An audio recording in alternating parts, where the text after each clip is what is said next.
start with a bit of a provocation. This paper contends that a preoccupation with preventing radicalisation has actually blinkered the vision of experts and policymakers as to the scope of the problem of violent extremism, and also, therefore, to the scope of what constitutes CVE, countering violent extremism, leaving us as a society more vulnerable to the active threat of violent extremism. Radicalisation, or in plain English, how an individual becomes a violent extremist, is quite rightly a critical problem for CVE. And of course, we fully support the important and highly specialist work that CVE practitioners do in trying to prevent individuals from becoming or remaining violent extremists through diversion and disengagement intervention programs. We simply want to point out that radicalisation is only a subset of the problem of violent extremism. Understanding how an individual becomes a violent extremist and how to intervene in that process is very important, but it is not the full scope of the problem. What does CVE intervention, if this is still the right word, look like when its focus is widened beyond the individual at risk of engaging in terrorist violence to the society-wide threat that violent extremism presents to the social fabric through the perpetuation of fear, hate, divisiveness, polarisation, and the creeping threat that these more insidious and more prevalent extremist tactics present to democracy and to society. While we have, since 2015, invested in and steadily improved our CVE diversion capability in Australia through the National Living Safe Together Intervention Program, or LSTIP, and its jurisdictional variants, the caseload for most jurisdictional LSTIP programs is understandably and justifiably and realistically modest. We're dealing with a very small number of individuals here. I actually don't see this as a problem for LSTIP, but more as a realistic reflection of the scale of the problem when approached through the lens of the individual at risk, especially if the focus is on individuals at risk of engaging in terrorism. I am willing to be corrected, but I have never seen any real evidence that suggests that these numbers are underrepresentative of the problem from this individual risk perspective, or to suggest any need to scale up our efforts to channel clients into LSTIP through community-wide awareness or referral initiatives. That way danger lies, aka prevent phase one. There is an inherent methodological individualism involved in framing the problem of violent extremism solely through the lens of radicalisation or preventing individuals from becoming violent extremists. This methodological individualism even pervades much of the talk about community resilience in CVE, where broad community or population-based programs are often framed as primary prevention, targeting the so-called upstream factors or vulnerabilities that might one day lead an individual down the path of violent extremism. Preventing radicalisation before it happens is sometimes the way this is expressed. I still don't know what that means. This is the approach. Am I on? Maybe click through again the other direction. So, it's clicking through, it's just the... It's not actually showing. There it is. Well, okay. This is the approach of the public health... It's gone again. Never mind, I'll just keep talking. This is the approach of the public health model of CVE. While never formally adopted in Australian CVE policy frameworks, the policy health model circulates and surfaces from time to time in Australian CVE, including at this conference I've noticed, especially when policymakers and program designers are trying to get their heads around what community level rather than individualised CVE intervention might look like. The public health model categorises CVE in terms of primary, secondary and tertiary interventions. Typically depicted as a triangle or pyramid, the public health model places tertiary interventions at the pointy end of CVE, targeting the very few individuals who have already reached the point where they might carry out or have carried out an act of terrorism. Tertiary interventions under this model aim to rehabilitate, disengage already known, usually already incarcerated terrorist offenders. Secondary interventions under this model target the small number of people assessed as at risk for early intervention case management, and this is where the LSTIP capability and diversion capability rightly steps in and plays a very important role. Primary prevention strategies at the base of the pyramid are understood to target broad populations through social, education and awareness programs. Ultimately, all three levels of the pyramid are understood to contribute at different levels, often referred to downstream or upstream, to the prevention of violent extremism or the reduced involvement in terrorism. The public health model of CVE neatly mirrors widely discredited pyramid models of radicalisation. In pyramid models of radicalisation, the base of the pyramid typically represents a broad population for which violent extremists must, by chance of birth, originate, then gradually narrowing the pool of potential violent extremists based on supposed risk factors before culminating at the point where the small number of actual terrorists sit sharpening their weapons. The assumption is that while the vast majority of people will always remain at the base of the pyramid, those who arrive at the pointy end will likely have progressed through the preceding stages and were probably indistinguishable from the rest of us at some earlier point in their lives. The implications of this thinking are disturbing on many levels. In their ambitiously titled article, What is Countering Violent Extremism, published in late 2015, Shannon Harris-Hogan, Kay Burrell, Andrew Zammit deployed the public health model of CVE to categorise and comment on 87 CVE programs funded by the Australian government between 2011 and 2014. They found that only one of the 87 Australian programs they reviewed could be classified as tertiary intervention, dealing directly with extremists, the SIS program that we heard about yesterday within prisons. They found a concerning gap in Australian CVE capability at that time in relation to secondary early intervention programs, and that gap's now being, I think, well addressed and continues to build through the LSTIC program. The rest of the programs reviewed by Harris-Hogan et al. Were broadly categorised and summarily dismissed as primary prevention programs, mainly community-based multicultural social cohesion programs that bore little relevance to CVE's presumed core purpose of preventing individuals from becoming terrorists. Their critique of so-called primary prevention programs was especially scathing. Not only did these programs apparently fail to meet their criteria for what is countering violent extremism, but their inclusion under a CVE funding program threatened to cast suspicion over whole communities by tarring them as at risk of engaging in violent extremism. As they put it, there is little independent evaluation or evidence-based research to suggest that social cohesion or prevention initiatives has led to an actual reduction in violent extremism anywhere in the Western world. Moreover, their broadly targeted nature risks stigmatising the communities which they target. This argument provides fuel for CVE critics both on the right and the left ends of the political spectrum. When the Conservative Broad Street, The Australian, got hold of their findings, the frontline headline programs don't reach radicals, reinforced suspicions amongst the right that CVE programs are too soft and a waste of taxpayers' money.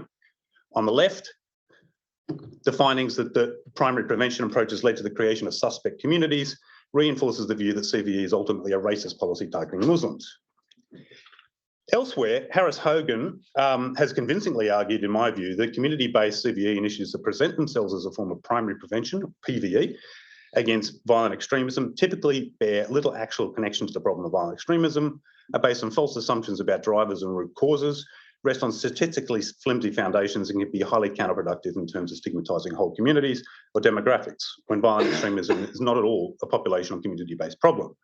He argues, and I largely agree, that the population health model of primary prevention only works for high prevalence problems, that is, where it is a population-based problem.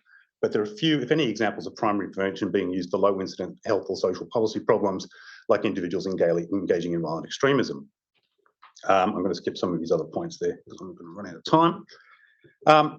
So Harris-Hogan's trenchant critique of so-called primary prevention approaches to CVE begs the question as to why they chose in late 2015 to use the public health model in the first place, if only to argue that a full 1/3 of that model is invalid. If primary prevention is a faulty concept, as it is, so is the whole public health model. This argument against the argument against primary prevention approaches to CVE is completely valid, as are both the critics on the right and the left, but only if primary prevention is the framework through which we choose to understand the relationship between CVE and social cohesion.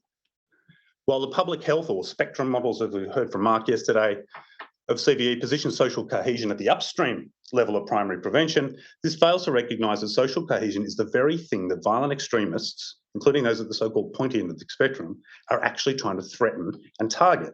The entire aim of terrorism and violent extremism is to incite fear and sow discord in society.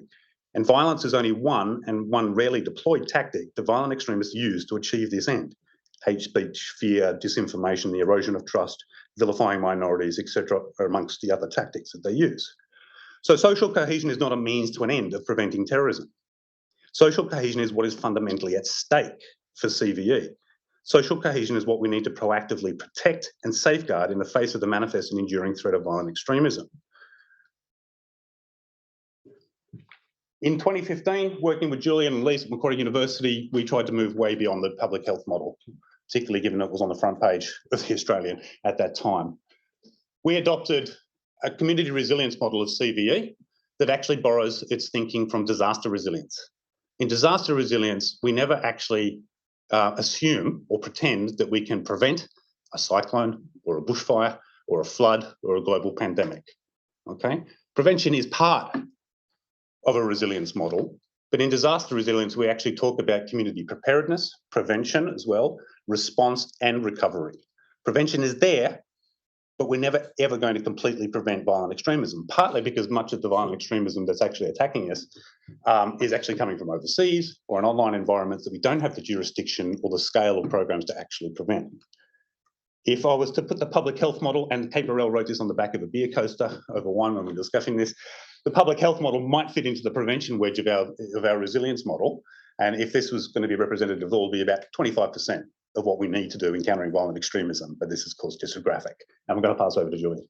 Sorry, Julian.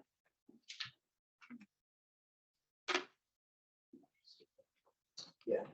Look, thank you so much, Malcolm. What I'm going to do now is I'm going to consider what a compact countering violent extremism as opposed to preventing violent extremism model actually looks like in practice. How does a compact countering violent extremism intervention look? There's no one way that it looks. Compact has funded dozens of different community programs in New South Wales over the past 7 years.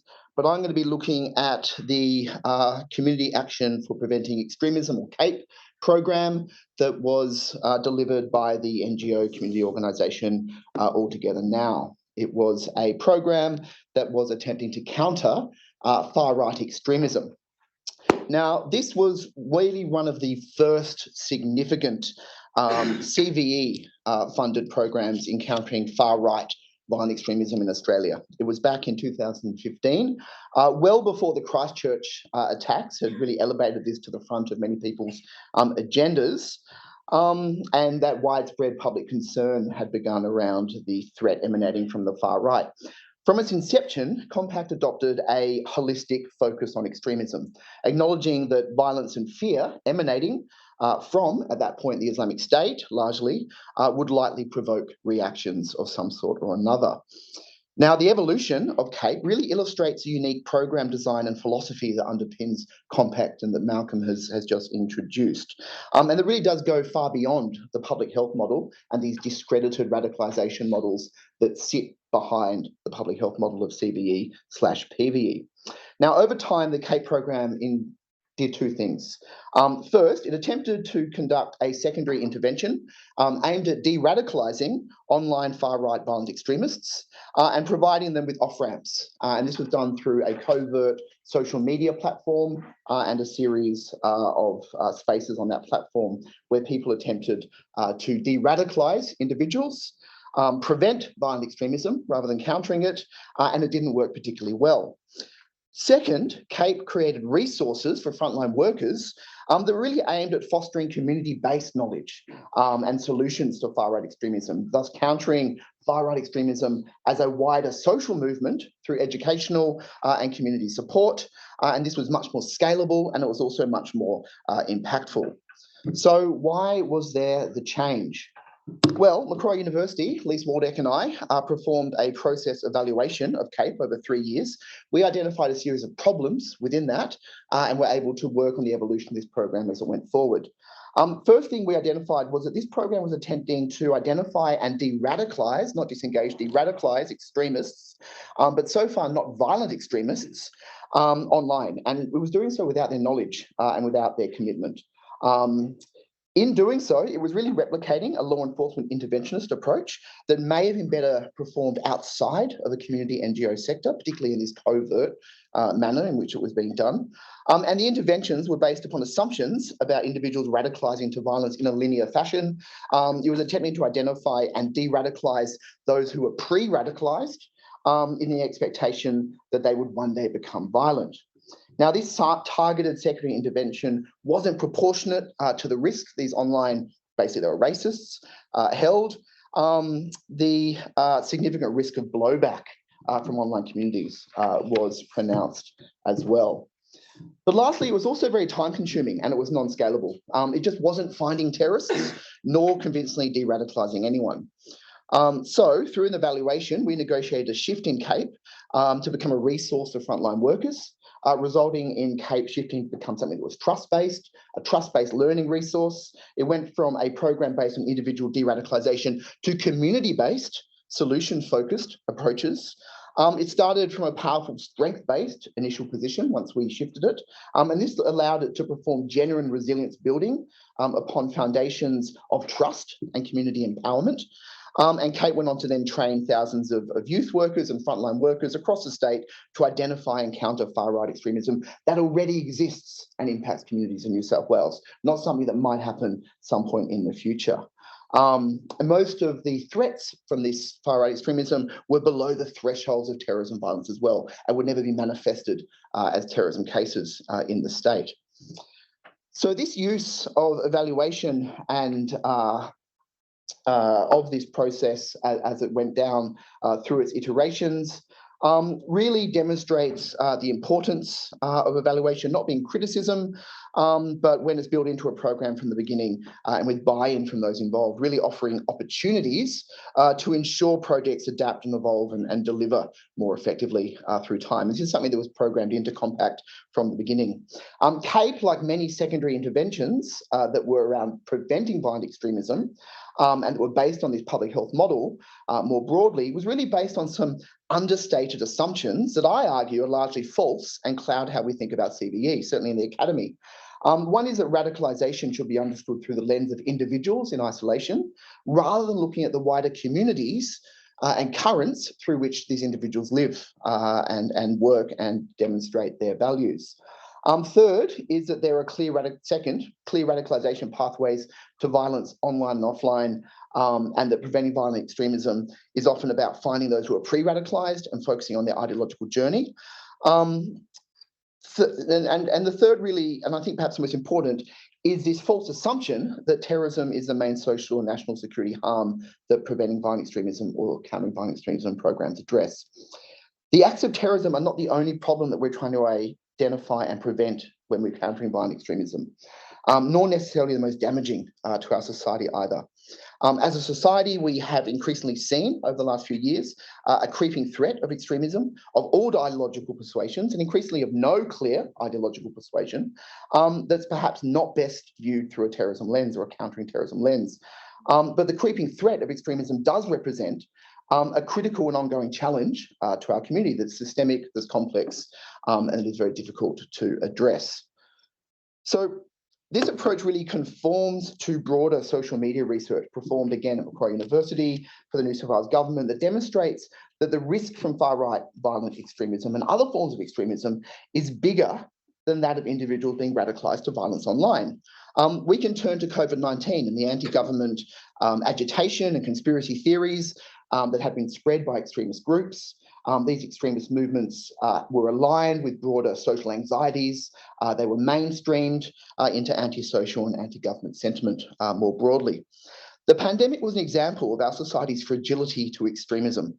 And this is bigger, much bigger than terrorism, and comes back to social cohesion, to democratic resilience, and increasingly to our vulnerability to foreign interference and bad actors who manipulate extremism to sow confusion and so on. The creeping threat towards liberal democracy feeds on the erosion of trust between community and government. The risk is much more systemic and insidious than terrorism, and it comes from the impact anti-liberal and racist discourse has on community relations, political norms, social cohesion and trust. And Compact directly seeks to address these issues of trust through its active focus on partnerships and the creation of a partnership network across the state. Now, responding to these challenges necessitates nuanced policy interventions within complex social spaces. These go well beyond finding and stopping the red terrorist, and then focus instead on the wider community. It's not primary prevention of radicalisation to terrorism, it's the primary fostering of social resilience to extremism. And that's what Compact has been designed to do and has been doing now for 7 years. So to finish up, and my final point really is just to reiterate that classic preventing violent extremism capabilities remain absolutely essential and necessary. I'm not claiming that they're not in any way necessary and essential, but what Compact demonstrates is how we can move beyond a focus on individual radicalisation and the public health model that really underpins this obsession, I would say, that we have, and acts really on not just terrorism, but countering violent extremism at a community level more broadly. All liberal democracies need to cultivate community resilience to the extremism that already exists and has grown over the last 20 years of fervent counter-terrorism and countering violent extremism programs.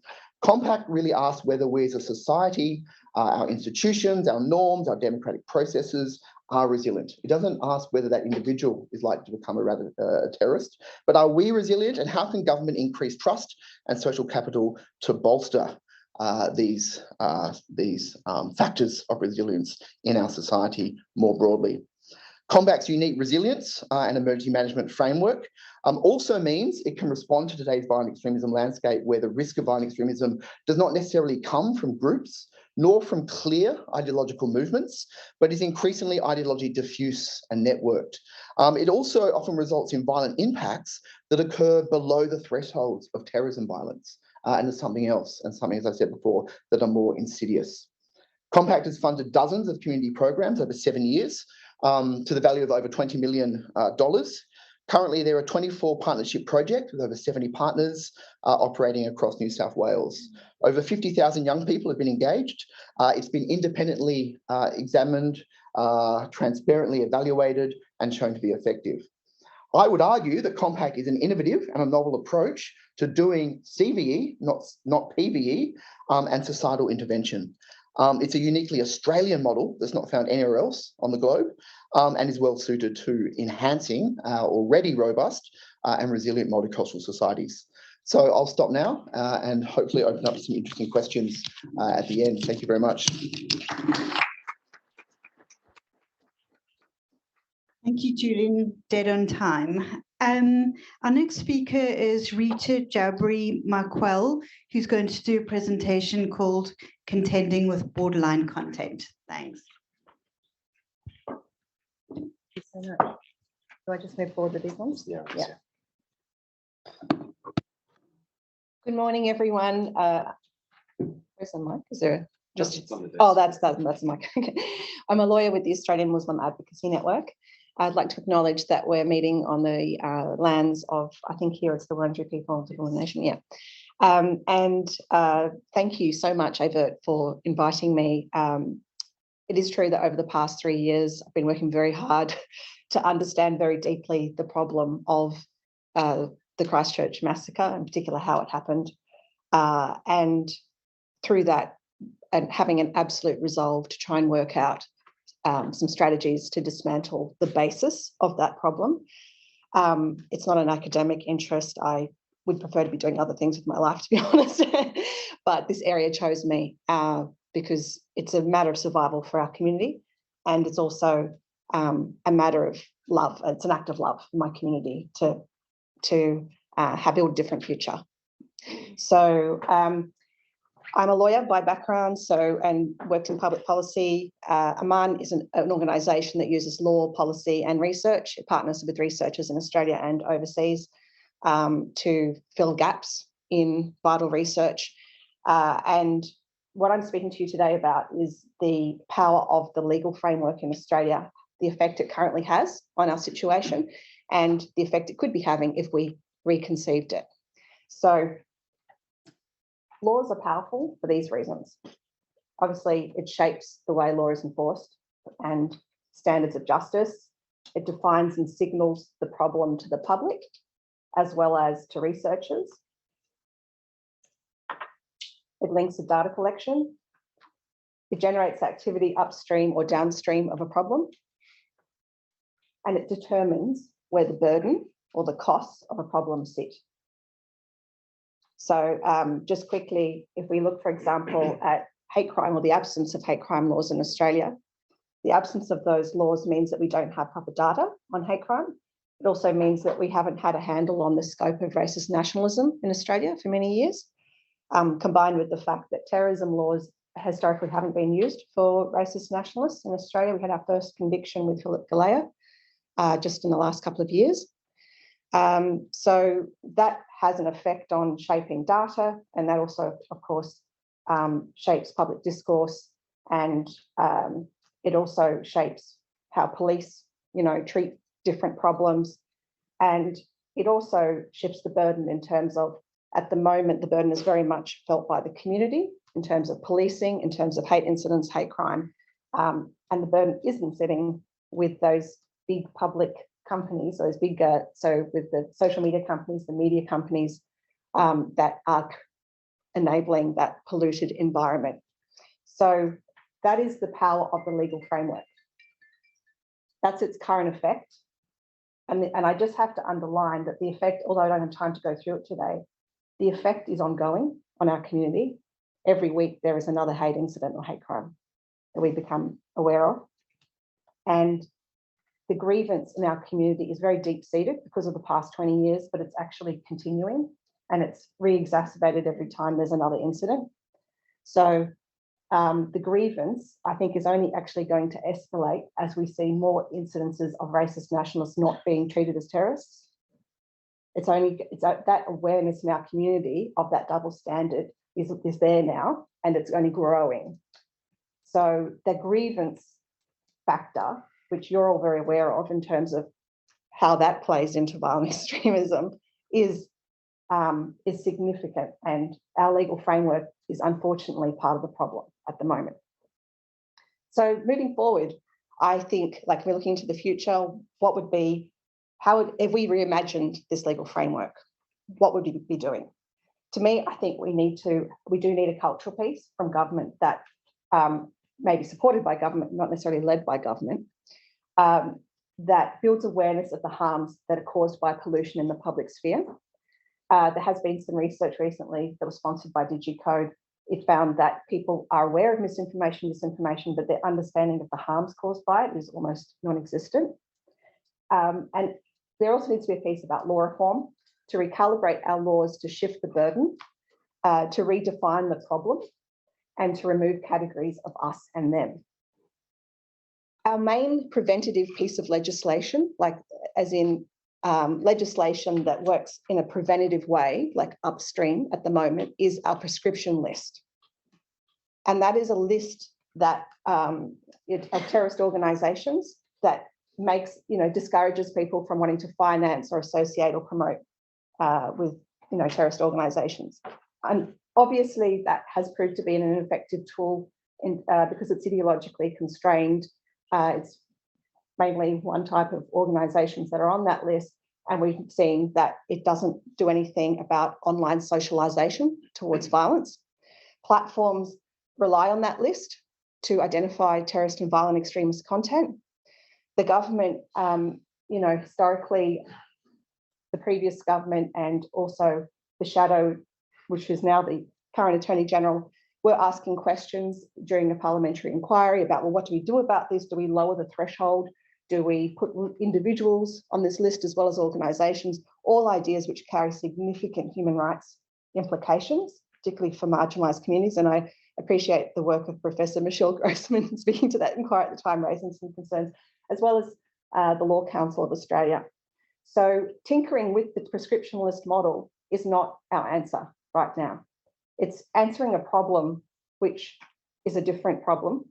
And if we're going to shift the burden, we're going to need to look at the public information environment and place that burden where it should sit, on the companies that are currently profiting through platforming hatred. And if we look at our current legal framework, we can see that we have a number of pieces of legislation that govern the public information environment, but none of them deal directly or actively with online hate speech or dehumanising discourse that is directed at communities. The only piece of legislation that could be really used would be the Anti-Discrimination Act, which is why Amman has brought an action against Fraser Anning and was successful, and currently has legal actions against Meta and Twitter to test the scope of anti-discrimination laws. However, Twitter and Meta are both arguing that they are not subject to Australian discrimination laws, and they could succeed on that point. So you'll see a little bit later, we're suggesting that, that there are some changes that could be made to that legislation. We have suggestions about all the Anti-Discrimination Act, the Online Safety Act, Broadcasting Services Act, to connect them to the online sphere and to create some coherence in terms of putting a line in the sand around dehumanisation, against dehumanisation. And I'll explain to you why we have made that our particular threshold in a moment. The public information environment, I just want to clarify, includes the full environment: media, social media, official discourse, the full public sphere. And official discourse is the most powerful voice. There's obviously a lot of research in the genocide prevention area, which looks at official speakers, politicians being the most powerful and influential speakers, the language they use, influencing media and influencing the online discourse. We think that the correct starting point is to say that an accurate public information environment, is vital to health and democracy. We think that you could put other goals in there around social cohesion, for example, like we just heard. But if we consider the way that we protect our air, we protect our food sources, we protect our water from pollution, the information environment is another public good or public resource that we rely on for our health and democracy. And while I understand the arguments about building critical literacy, which I think absolutely vital, it's not enough in its own if you have a society that is inundated with misinformation and disinformation. And I think you only have to look at the Trump era in the US to understand what kind of situation you can find yourself in. We are in a window of time where I think we can still act, because in Australia, it hasn't got to that level, but it could get to that level. And then it'll be very difficult for any sort of measures, because it will form part of, and I'll touch on that, I might get to touch on that. So one of the most powerful things we can do with our legal framework at the moment is to remove the categories of us and them. At the moment, our law says that a terrorist act is defined as an act that advances a religious, political, or ideological cause. The separation between religious and ideological is actually unprincipled in law, because a religion in itself does not motivate terrorism. Religion is a belief system that is weaponized by an ideological program. But what the law does is it separates it out, suggesting that there is some sort of purist religious motive. And it has that designation has been responsible for stigmatizing the religion of Islam for the past 20 years. I do think this was a misstep 20 years ago in the context of Al-Qaeda. Al-Qaeda should have been labelled ideological terrorism. And I think the opportunity is now for us. There is a really great window here moving forward to remove this category of us and them, which is actually underwriting ISIS narratives that want to be known as religious. It's underwriting racist nationalist narratives that want to say that Islam is radicalizing Muslims. And it is alienating and traumatizing the Muslim community, which is obviously making it such a toxic environment, making even the best intentioned efforts difficult, because everything is seen through a very, very suspicious lens. So I really highly urge all of you to really consider this point. It's probably the number one thing that we are pushing for at the moment. We think it would be the single most impactful step to build social cohesion and to build unity of the Australian community against violent extremism, by taking our religion out of the formulation of the problem and putting our religion in the formulation of the solution. Our religion can help in the solution part, but it's not part of the problem, and our community is not part of the problem. So the other thing, mental shift that I think we could do is to start treating the public information environment the same way we treat the privacy and private information as a good, that we need to protect. In terms of challenges for the government, I think there are three main challenges at the moment. We don't have the machinery at the moment at the national level to make social policy in this sphere. From what I've determined so far, it seems that most of our machinery is still concentrated in defence, security, and law enforcement. And as a result, we will always see policy and legislation coming from that perspective. We won't see legislation and policy coming from a social policy thinking perspective. What that means is, in that vacuum, that any CVE or countering foreign influence programs or ministerial announcements will be mistaken for policy. And it also leads to a lot of complexity because our information environment is integrated, yet our policy response is media over here, social media over there, counterterrorism laws over there. It's not, doesn't make sense. It doesn't work. It's not realistic. The second challenge that the government faces is that there is a really low public understanding of the harm caused by misinformation or disinformation. So if the government was to jump out right now and say, we're going to target misinformation, that would be really, there'd be a lot of suspicion about that. And we think the way to handle that is to define the harms. And I'll touch on that next. The third thing is that that resistance to engaging with critical civil society, including civil society that government doesn't fund, who will give you a very honest, appraisal. But also because civil society has been engaging with the tech companies. You know, we've been engaging with Meta and Twitter for a year before we took legal action. Aman and other civil society are involved in global forums. We bring that sort of connection between policy, community experience, and understanding the tech environment, which is invaluable. So as I say, there's a cultural piece that we think needs to happen. Building the public awareness of harm. We think that there are 4 areas at the moment where there are harms arising from misinformation and disinformation. We have focused our efforts on defining what we call dehumanizing discourse about a minority group to an in-group audience. Our first definitions of dehumanizing discourse and speech were published in this piece by the Global Internet Forum to Counter Terrorism. It was a joint piece of research between myself and a team of UQ researchers, Martin Risius, Kevin Blasier, Cecilio Wibanisu, and Winifred Lewis. And what we did with the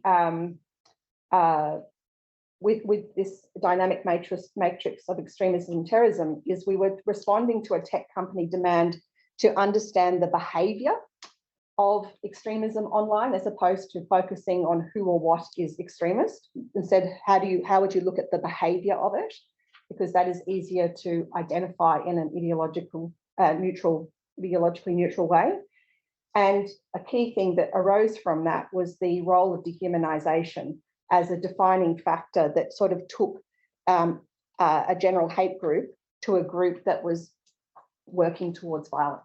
Whether they said they were working towards violence or not, that's what they were laying the groundwork for. So our definition has been built using a mixture of genocide prevention research. I can show you here. This is the academic sources. It's a combination of a study we did of 5 information operations on Meta and Twitter, as well as the work of Jonathan, Lita Maynard, and Susan Banesh, which is looking at from a historical perspective over different genocides to understand the speech that led to those genocides, and Nick Haslam's work. And the definition we have put forward, which we would like to have socialised with more communities, but we need to find a research partner to do that, is that an actor that serially or systematically produces or publishes material which an ordinary person would conclude presents the class of persons identified on the basis of protected characteristic to have the appearance, qualities, or behaviour of an animal, insect, filth, form of disease or bacteria, inanimate or mechanical objects, or supernaturally alien. The material would include words, images, and or insignia. And then we also have a definition for dehumanizing discourse, that it creates information to a specific audience to cumulatively portray a class of persons identified on the basis of a protected characteristic. They are polluting, despoiling, or debilitating an in-group, have a diminished capacity for human warmth and feeling or independent thought, pose a powerful threat or menace to an in-group, or to be held responsible for and deserving of collective punishment for the specific crimes or alleged crimes of some of their members. I don't have the time to explain how we developed that definition, but I want to just touch on the benefits of this definition. It is preventative in the sense that we are not setting the threshold at incitement to violence, which, just for your information, doesn't even really include incitement to violence when you try and prosecute it. But it sets it at that level of socialising people towards violence. It's more resilient to changes and different tactics. So whether the targeted community changes, whether the ideology changes, whether it's ISIS ideology, whether it's incel, QAnon, Great Replacement, all of those particular ideologies involve elements of dehumanizing an outgroup. And this is a way to disrupt a significant portion of their content and to add a point of friction into the socialization that's happening online. It obviously taps into whether the actor identifies as violent or not. It's capable of interrupting different modes of dehumanization, whether it's done explicitly or through information operations. And it directly supports critical thinking by applying logic and principles that a person would like to see applied to them, acknowledging the research that's been done into hypocrisy and how that's the desire to avoid hypocrisy being a strong motivating factor for some people. And then it's also more defined.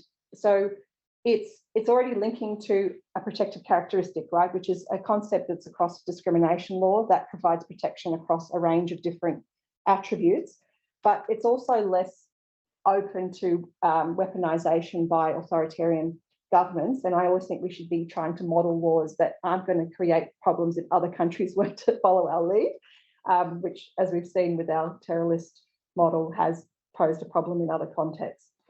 So in terms of detail, I know I'm running out of time. We do have, in terms of the law, recalibrating our laws, just quickly, we think that anti-discrimination laws need to be clarified to apply to social media companies. It needs to happen at a national and state level, and we've got suggestions of how to do that based on the Privacy Act. We have suggestions about how to expand the online safety framework, which is a really good basis to cover dehumanization of groups. And these are some, I don't have time to go through all of this, but these are very considered proposals that we've been developing over time and discussing with eSafety. You can see here, I just want to touch on one of these particular ideas, which is about internalizing the costs that are currently externalized by platforms. So forcing them to internalize a lot of the costs that arise from hatred would get them to change their business model quick, fast. And there are a lot of precedents for that we've seen, for example, in the privacy law sector and privacy policy sector. So, for example, with Optus, if making them internalize the costs of what they did to the community, forces that sort of change. We've also got suggestions around media guidelines. And I don't have time to go through those, but the main point here is that we need to learn the lessons from the past in terms of ISIS media coverage and how damaging that was in terms of spreading the ISIS narrative. And and in terms of the criminal code, it is absolutely critical that we remove the term religious from the definition of the Terrorist Act to disarm racist, nationalist and ISIS narratives online and strengthen the inclusiveness within Muslim communities, building national unity against all forms of terrorism. The final thing, which this is just a small dot point on this slide, but is actually a whole paper in itself, is improving the counter-terrorism law regime to better balance human rights and reduce the scope for double standards. As I touched on in the beginning, that source of grievance is a real problem for us in terms of social cohesion, and we need to contend with that. Thank you so much.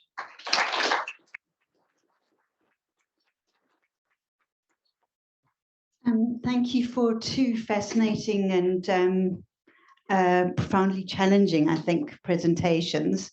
Can we take some questions from the floor? Michelle's about to jump out of her chair. Thank you very much.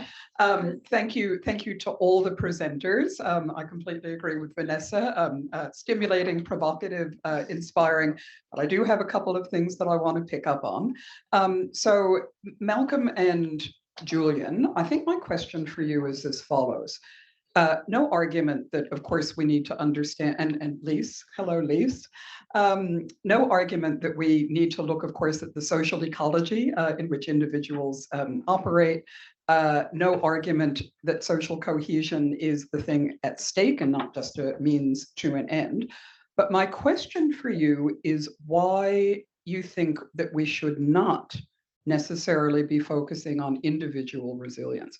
Because, as you know, my own work on multi-systemic resilience to countering violent extremism, I have increasingly come to the conclusion that the missing piece in the Australian context in particular, and particularly as it relates to the intervention work that we do, is that we've just dropped the ball on developing individual resilience, particularly as we've watched the sort of transition, of who it is who is on a pathway to mobilizing to violence. So I'd like to hear from both of you about the individual, or all three of you, about the individual resilience piece. Rita, my question for you is about the use of the word polluting.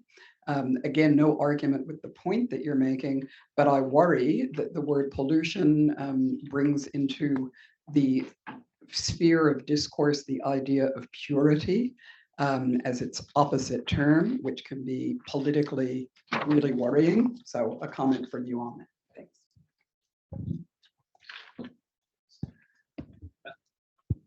On the question of individual resilience,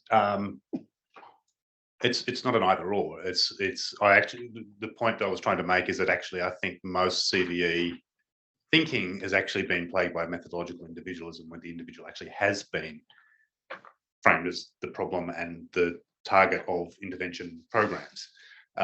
So it's more about an argument about saying what else, what does a community-based intervention look like that is actually about, we take a whole of society, approach to that.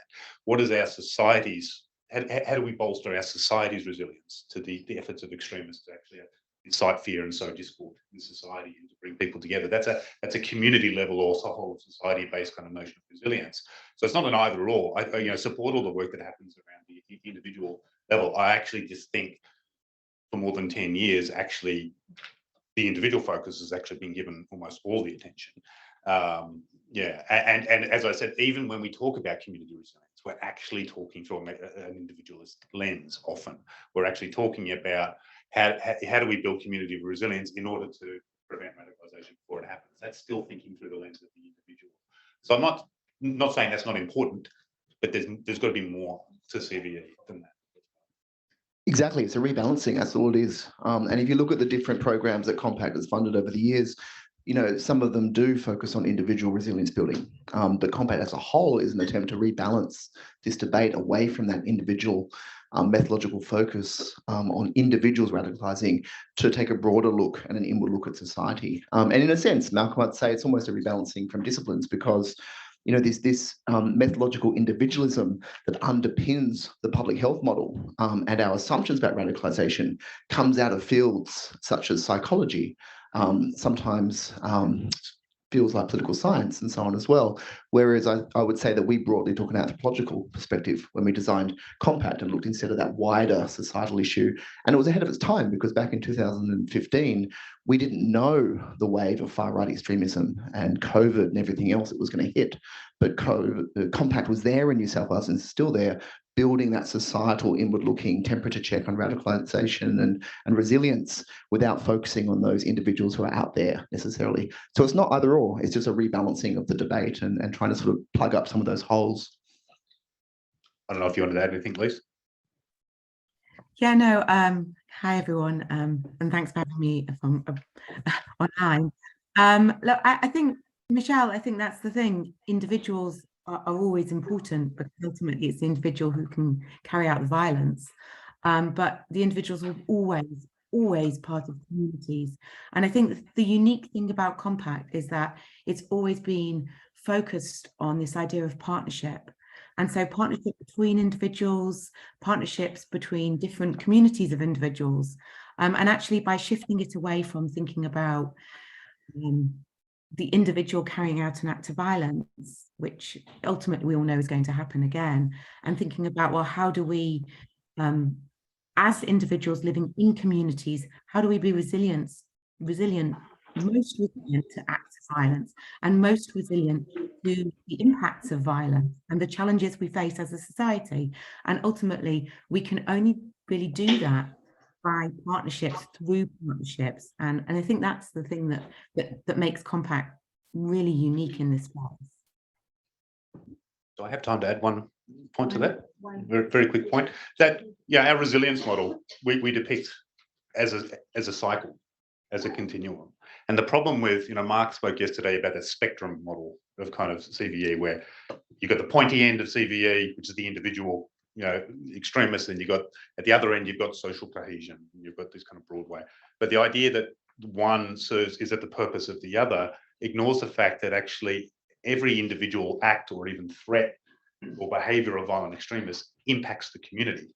And that's a cycle. So that there's a cycle around. Every individual act of terrorism impacts the community, and that's a cycle. And it's about breaking that cycle of hate. So it's actually kind of breaking down that distinction between individual and community and looking at that kind of cycle and continuum around. Sorry, the second question was for Rita. Yeah, I agree with your comment, actually, on reflection. And I think in public facing discourse, the focus should be on harm. And defining that harm very precisely. So there can't be any, like the Australian Electoral Commission did with defining electoral misinformation, disinformation. They were very, very, very precise, and they chose something that was very hard to argue with in terms of logic. And I think that's what we've tried to do with our definition of dehumanisation.